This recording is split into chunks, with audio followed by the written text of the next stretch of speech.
on a lancé il y a quelques années une enquête qui fait fort écho à l'enquête sur... donc nous, c'était une enquête sur l'insertion professionnelle des sortants, enfin des diplômés sortants des écoles supérieures des arts.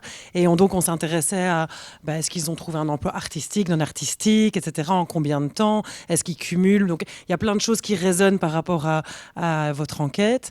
Mais au niveau méthodo, c'était un peu facilité la tâche, c'est-à-dire qu'on n'avait pas fait ça sur les artistes puisque c'était sur les sortants. Et donc, on avait des relais, évidemment, les écoles supérieures étaient nos relais et diffusaient notre enquête en ligne. Et on avait une vision assez claire de la totalité de l'échantillon, enfin de la population, pardon, puisqu'on savait exactement combien il y avait de sortants entre 2013 et 2020. Donc, ils étaient à peu près 10 000. Et on avait réussi aussi à toucher quand même pas mal de gens, puisque 1600 personnes à peu près avaient répondu.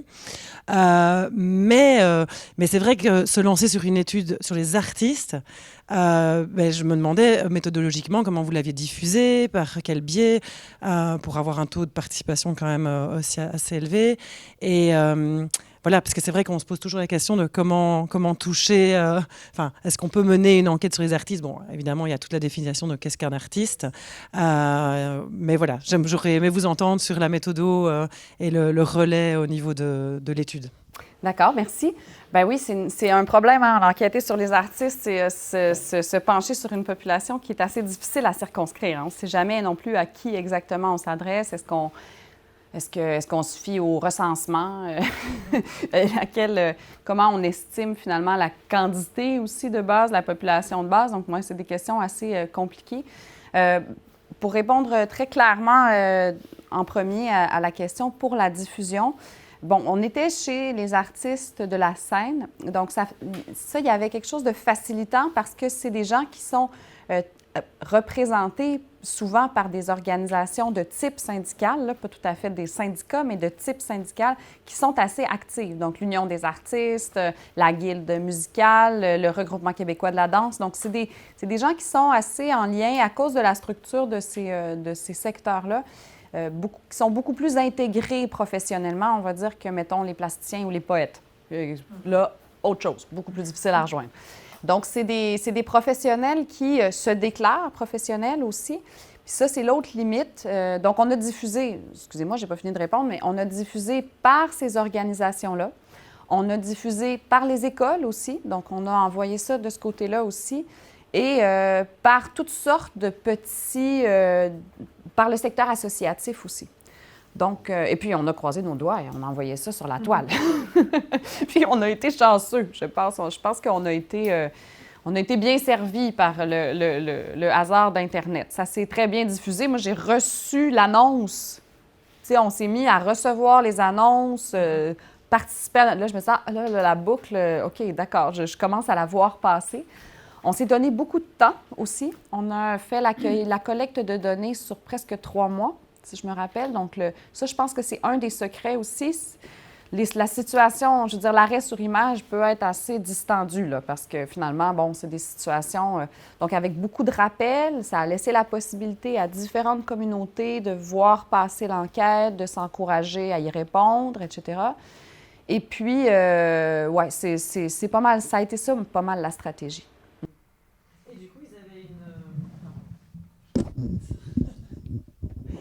Et du coup, pour être sûr qu'on captait bien les bonnes personnes, il y avait des questions, j'imagine, à l'entrée du questionnaire. Ouais. Alors, les 2 questions à l'entrée du questionnaire, c'était, bon, il y avait une question pratico-pratique, là. Nous, on s'est limité aux artistes qui, gagnaient un certain revenu, on le spécifiait pas, mais donc dont la pratique artistique professionnelle générait des revenus sur le territoire québécois, parce qu'on voulait des gens qui étaient en lien avec... il y avait tout un paquet de questions là, qui ont été plus la spécialité de mon collègue, là, mais qui concernent la sécurité sociale. Donc, c'était important d'être dans le bon cadre législatif. Et puis, bon, la santé, sécurité au travail, tout ça. Donc, ça, c'était une des questions. Et l'autre question, c'était une autodéclaration. Donc, vous vous identifiez comme un artiste professionnel, qui est le premier point dans la loi sur le statut de l'artiste du Québec. Il faut s'auto-déclarer, se comprendre soi-même comme un artiste professionnel. Donc, évidemment, qu'est-ce que ça veut dire? Bon, c'est subjectif. On a des répondants qui ont déclaré zéro revenu, zéro rattachement à la diffusion. Donc là, on peut s'imaginer que l'intégration professionnelle est assez faible, bien que totale d'un point de vue subjectif. Ces questionnaires-là sont particulièrement intéressants à analyser, je dirais, du point de vue justement des questions identitaires, parce qu'on a des profils finalement. Bon. Puis là, j'ai pas été très loin. Moi, je me suis occupée de cette dimension-là plus particulière des profils d'attachement. J'ai identifié certains profils d'attachement pour voir comment, en fait, on pouvait essayer de mieux comprendre les différentes manières de vivre, en fait, cet engagement-là vocationnel, entre guillemets. Et puis, ça a conduit à des conclusions intéressantes, justement, que j'ai résumées en disant, mais c'est vraiment pas tous les artistes qui aspirent à ne faire que ça dans la vie. En fait, c'est une minorité parmi ceux qu'on a interviewés. Merci. Vous pouvez poser d'autres questions, je vais essayer de répondre plus brièvement, là, pour pas qu'on en ait pour l'après-midi. Est-ce que vous envisagez, enfin, vous avez la possibilité avec ce qu'on vous demande comme enquête à faire, de continuer l'enquête, mais alors juste avec des entretiens, donc pas un sondage, donc je crois qu'on tombe dans le qualitatif à ce moment-là, et notamment de s'intéresser aux extrêmes, c'est-à-dire par exemple cette population qui dit, d'artistes qui dit je n'ai pratiquement pas de revenus de mon activité artistique, mais subjectivement je suis un artiste professionnel. Et de l'autre côté, ceux, entre guillemets, qui ont réussi, donc qui sont soit très connus ou qui gagnent beaucoup d'argent, en général les deux vont ensemble, et de les interroger aussi sur ce qu'ils pensent de comment on les a soutenus ou de comment on pourrait les soutenir, etc. Et ce qu'ils pensent avec le retour de leur carrière. Je pose aussi cette question parce que, enfin, il se fait que parallèlement au job, j'ai été en contact avec une société d'auteurs, donc c'est pas du tout art de la scène, hein.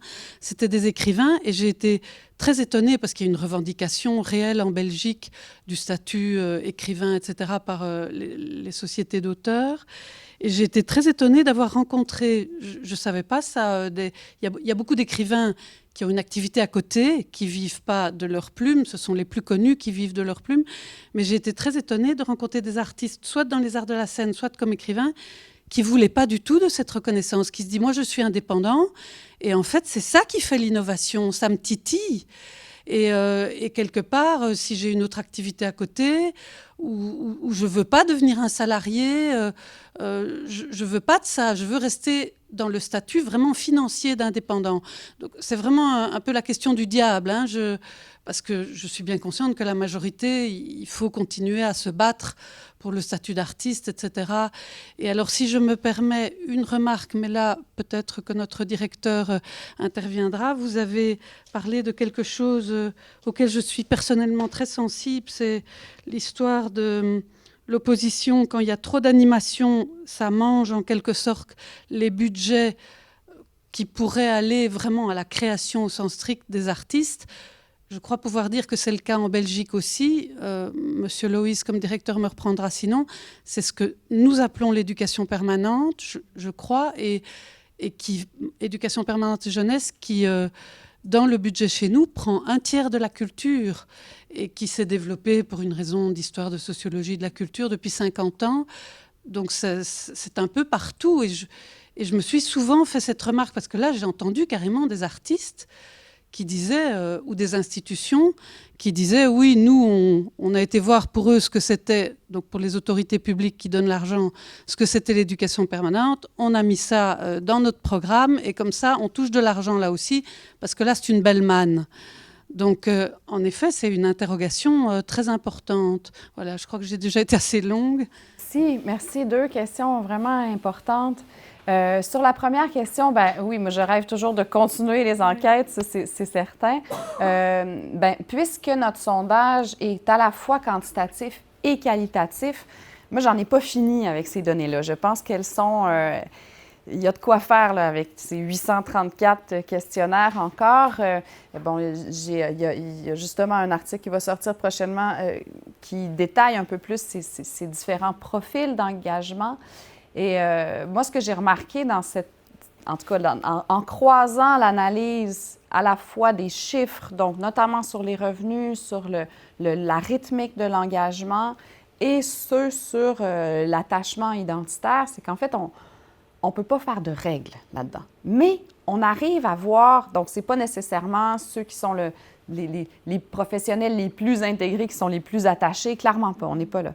Et moi, ce que j'ai remarqué, c'est des profils différenciés, certains qui sont all-in, là, qu'on ne pourra pas leur enlever, où la personne est vraiment complètement immergée dans sa structure là, d'elle-même, avec la pratique artistique. Et même, là, c'est là qu'on va trouver les profils, mais très minoritaires, de gens qui vont même jusqu'à, un peu à l'ancienne, là, revendiquer la pauvreté comme un gage d'authenticité. Oui, voilà.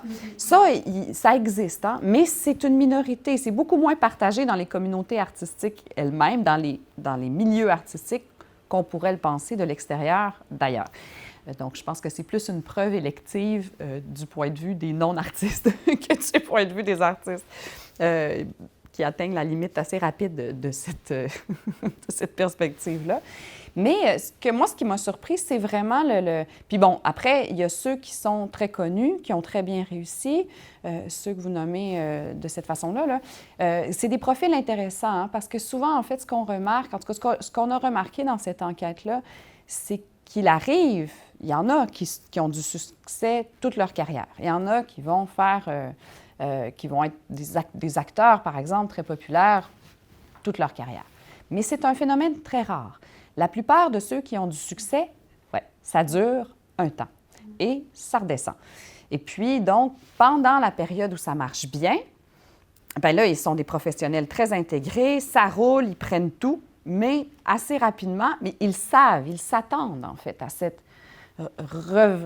retombée, on va dire, dans la précarité. Il y en a qui le vivent très mal. Là, dans les entretiens qu'on a fait plus en profondeur, là, la vingtaine, trentaine d'artistes qu'on a rencontrés, là, il y en a qui le vivent très mal psychologiquement, il y en a qui s'y attendent un peu plus. Donc, bon, puis moi, ma surprise, ça a été de réaliser qu'il y a une grande portion, en fait, un peu au centre, qui vit les choses avec un peu plus de philosophie, beaucoup plus de pragmatisme qu'on aurait pu s'y attendre. Mais malheureusement, ce sain pragmatisme, j'ai envie de dire, est assez peu, et j'espère que c'est ce qui va changer, mais est peu légitime socialement et encore moins légitime à l'intérieur des milieux artistiques. Beaucoup de gens, notamment du secteur du théâtre, nous ont dit, bien, si je laisse filtrer le doute sur mon envie de continuer à tout donner pour le métier, il n'y a plus jamais personne qui va m'appeler. Donc, c'est comme si le tabou relatif à cet aménagement avait un grand poids là, du point de vue des représentations sociales, largement dans la société, mais aussi à l'intérieur des milieux artistiques.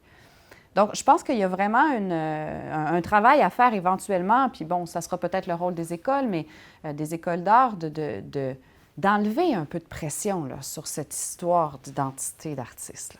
C'est quelque chose qui pèse, puis qui pèse un peu de façon artificielle, parce qu'en fait, ce que mes enquêtes disent, à la fois celles que j'ai faites avec les plasticiens là, il y a quelques temps, puis que je continue un peu de façon sauvage, et celles-là, les artistes eux-mêmes, quand on leur ouvre la porte en privé, ils nous disent « Oui, bien sûr, je suis attachée à mon métier, mais bon, il y aurait moyen d'être autre chose aussi. » Ouais. Puis ça, cette ouverture-là, elle existe peu. Puis votre deuxième question concernait la médiation, l'animation culturelle. Et ça c'est un enjeu là, pour moi, qui est criant, qui c'est quelque chose qui a un fort impact là, actuellement sur les financements à la création, en tout cas au Québec. Le financement des centres d'art, le financement des programmations des diffuseurs. C'est très bien qu'il y ait cette exigence de lien avec la société, de lien avec l'éducation. Mais sauf que là, ça part de la même enveloppe. Alors, comme disait l'autre, on déshabille Pierre pour habiller Paul. Puis là, bien, finalement, c'est les artistes qui se retrouvent encore plus précarisés. Et en plus, c'est pas tellement leur métier, la médiation. Donc, il y a un détournement de compétences aussi qui est là. Il y en a à qui ça convient très bien, qui sont super contents d'avoir une nouvelle corde à leur arc et de pouvoir faire ce type de travail-là. Mais il y en a pour qui c'est contraint, puis qui ont l'impression d'aller faire du bricolage là, avec des enfants. Puis bon. Et puis, il y a cette dimension aussi de quelle image ou quelle représentation, encore là, on véhicule dans ces activités-là par rapport à qu'est-ce que c'est la pratique artistique, qu'est-ce que c'est l'investissement, notamment dans le développement des compétences spécifiques. C'est pas parce qu'on a fait de la danse créative un après-midi dans un atelier de médiation que ça y est, là, tu peux danser pour Marie Chouinard. Donc, il y a aussi cet enjeu-là, finalement, que l'éducation à l'art, en tout cas, il y a une vigilance à y avoir pour pas que ça renforce la représentation, comme quoi la compétence artistique, c'est quelque chose qui ne demande pas de travail, finalement. C'est des enjeux très complexes.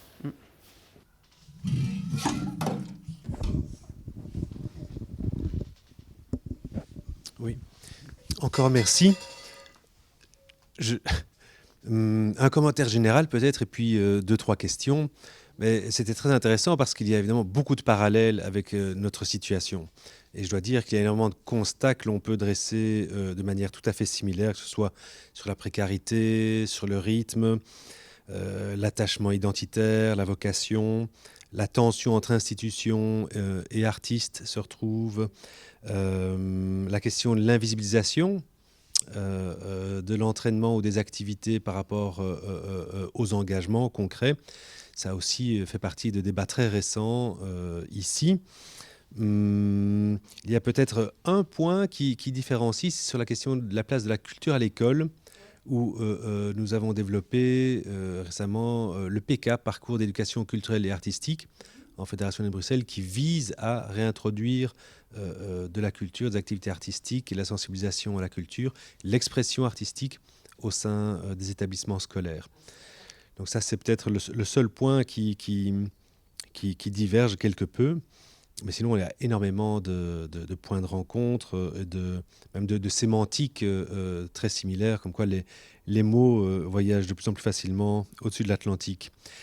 Alors, dans mes questions, je me demandais si vous aviez peut-être davantage de précision concernant des types de transitions, la nature de leur transition. Ici, on parlerait parfois peut-être même de reconversion, requalification, formation qualifiante, bref. Et je me demandais si vous avez des types de métiers, parfois peut-être au sein du secteur culturel. Ici, on peut observer que les métiers de la médiation sont parfois occupés full-time par des personnes qui, auparavant, avaient des activités artistiques, mais parfois dans l'administration aussi, ou bien même parfois au sein des pouvoirs publics, ou alors hors culture. Mais alors, quel type de secteurs sont privilégiés? Ceux du soin, peut-être, la formation, enseignement ou autre. Enfin, donc, je me demandais si vous avez des informations supplémentaires sur les types de transition, leur nature.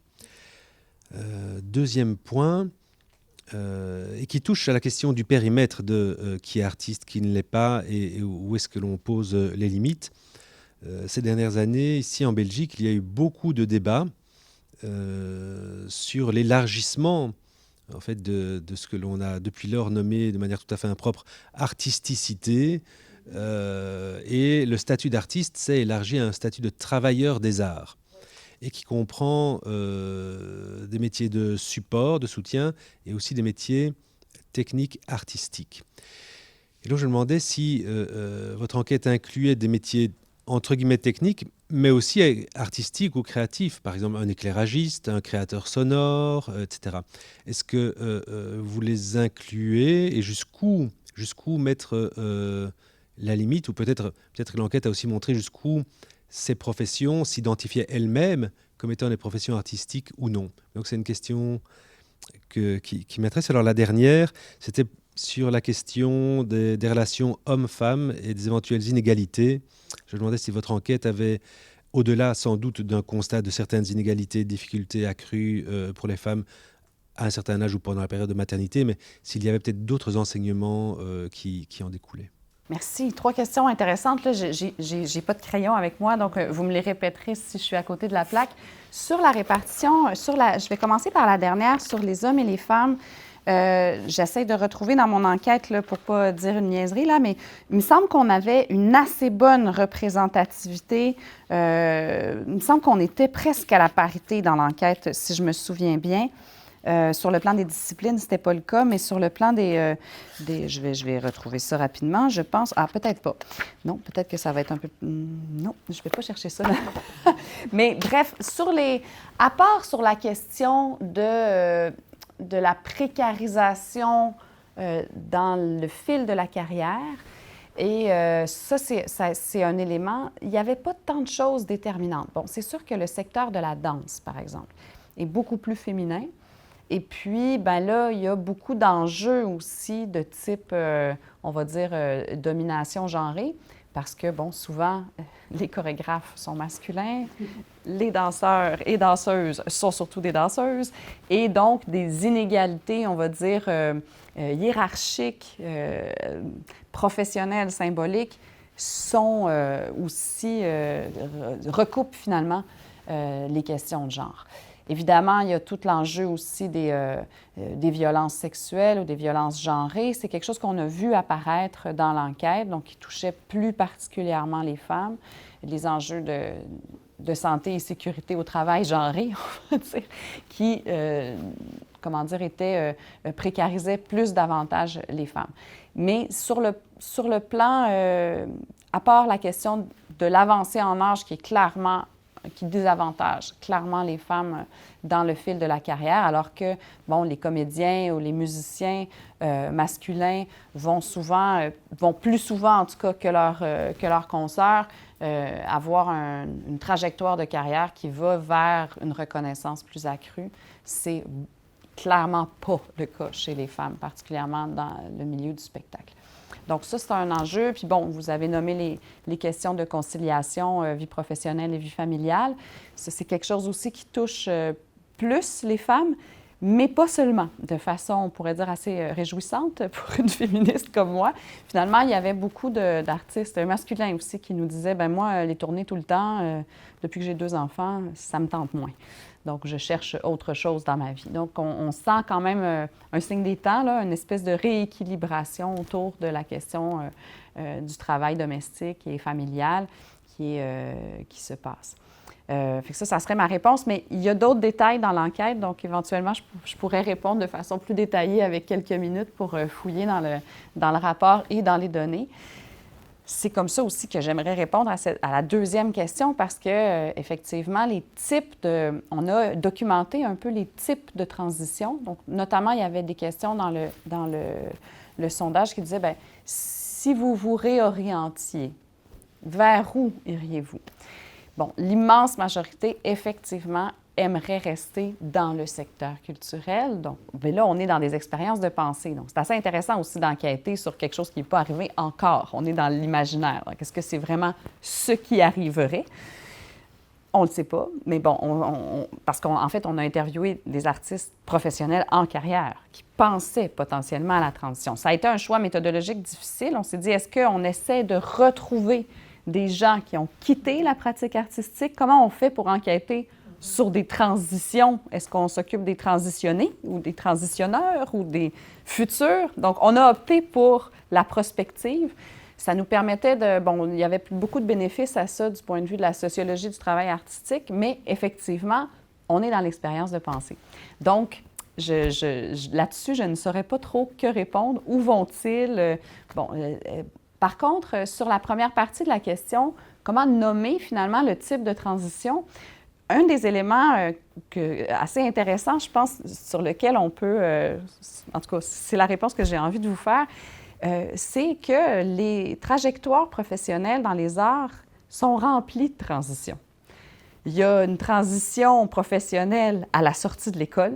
Il y a une transition professionnelle à un moment donné quand on arrive au bout d'une espèce de démarrage de carrière il faut parvenir à devenir un professionnel intégré, comme dirait Becker. À un moment donné, ben là, on pense à l'après, surtout dans les arts du spectacle, où il y a clairement une retraite, ce qui n'est pas tant le cas chez les écrivains ou chez les artistes plasticiens, par exemple, où ça se pose moins, mais dans les arts du cirque, c'est des parcours professionnels assez courts. Donc là, des fois, il y a une reconversion dans l'entraînement, dans la mise en scène, bon. Donc ça, dans les arts du spectacle, c'est des types de transition de carrière qu'on peut remarquer comme étant assez fréquentes. Donc, passer de danseuse à chorégraphe ou à professeur. Donc, ces gens-là, ceux qui ont répondu à notre enquête et qui sont dans ce profil-là de transition tout au fil de la trajectoire, ce qui est intéressant de constater, c'est qu'ils s'identifient encore comme artistes, comme danseurs professionnels, même s'ils sont devenus chorégraphes ou bon. Par contre, à l'inverse, les quelques personnes, et ça a été des cas rares de travailleurs dans les arts qui nous ont répondu, donc on en a eu très peu, donc des caméramans ou il y a un cas, c'était un marionnettiste qui travaillait dans le secteur de la télévision. En fait, on en a eu tellement peu qu'on a décidé, dès l'examen, le premier examen de nos données, de les retirer. Donc, quand je dis 834 questionnaires, ces personnes-là ne sont pas dedans. Parce que pour nous, là, ça posait toutes sortes de questions d'exceptionnalité de notre échantillon. Donc, on n'arrivait plus à faire de comparatifs comme ça. Puis, on en avait très peu, en fait. Mais on ne savait pas à quoi s'attendre quand on a lancé le sondage. En fait, je pense qu'on s'attendait à recevoir beaucoup plus de ces gens-là qui s'identifient comme artistes, mais qui finalement, d'un point de vue professionnel, bon. En même temps, il y a peut-être beaucoup de gens qui ont commencé le questionnaire puis qui se sont arrêtés parce que les questions étaient abondantes et assez précises. Donc, peut-être que ça ne marchait pas, en fait, avec leur profil professionnel ou, après quelques questions, se sont dit « Ah, bien, c'est pas pour moi. Cette enquête-là ne me concerne pas » et se sont donc retirés eux-mêmes. La présentation de l'enquête était très claire aussi. Ça disait vraiment danseurs et danseuses, comédiens, comédiennes, artistes du cirque. Donc, finalement, ça aussi, ça a limité l'échantillonnage spontané, finalement, aux gens à qui on visait. Mais ça, c'est une question très intéressante. Vous n'avez pas eu de protestation, réclamation par des scénographes, créateurs lumière, ils ne se sont pas sentis exclus de... Scénographe, oui, de façon très intéressante. Oui, on a reçu un questionnaire tout vide, en fait, d'un scénographe qui a juste répondu à la question finale en disant, bon, est-ce que c'était un scénographe ou un metteur en scène? En tout cas, dans ces eaux-là, je pense que c'était un metteur en scène, en fait, qui disait, mais là, en fait, c'est inadmissible que je ne sois pas intégrée dans votre enquête. On est comme, oui, en même temps, comédien, comédienne, on aurait pu intégrer les scénographes, on aurait pu intégrer plein d'autres types de professions. Bon, notre choix était là. On a un chef d'orchestre aussi qui a répondu un peu de la même façon, mais en faisant l'enquête auprès des institutions aussi, il se trouve qu'on a un peu recueilli des témoignages par les entretiens qu'on a faits avec les institutions, avec les représentants du milieu, tout ça. On a ouvert un petit peu, finalement, au moins à comprendre le témoignage, donc d'un point de vue qualitatif, puis d'un point de vue vraiment, c'est ça, de la parole assez libre, finalement, dans des entretiens semi-dirigés, là, assez classiques, d'entretiens sociologiques semi-dirigés. Là, on a eu l'occasion de rencontrer des gens qui étaient ailleurs dans l'écosystème, donc qui étaient plutôt dans l'enseignement, qui étaient plutôt dans la gestion. Merci. Merci pour votre question.